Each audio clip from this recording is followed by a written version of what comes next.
Deux fois, la richesse est la conséquence d'un pacte.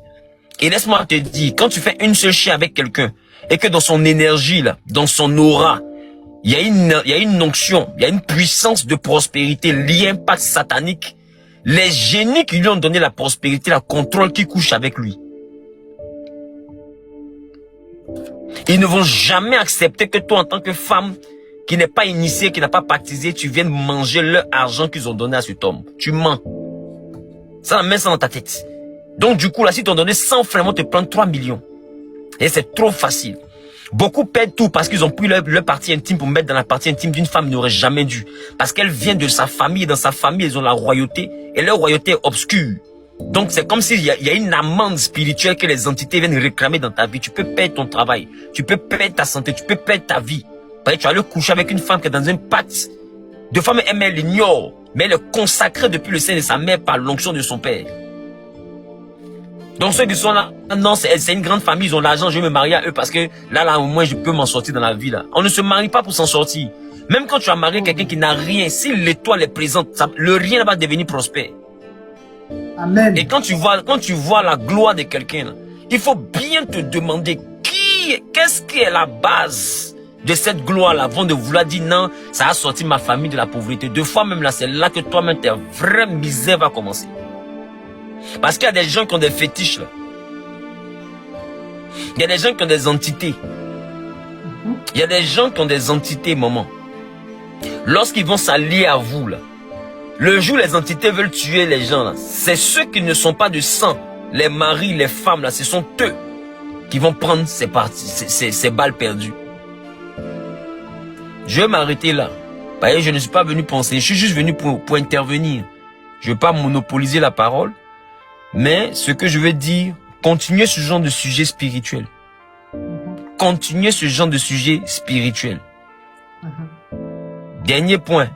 Tous les êtres humains qui sont sur la terre ne sont pas des humains. Il y a des races, il y a des espèces.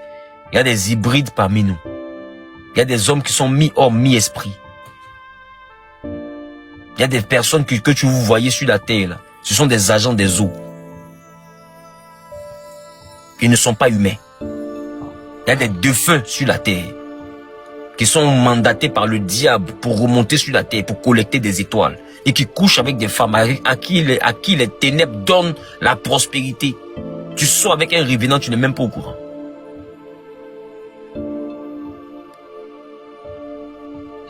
Est-ce que vous me comprenez, maman?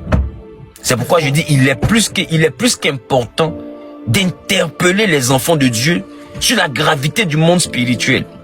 Et c'est ce que j'ai commencé depuis un moment, on me prend pour cible. Mais c'est pas grave. Je continuerai mon combat jusqu'à ce que les uns et les autres puissent comprendre. La raison pour laquelle j'interpelle les gens sur le mysticisme.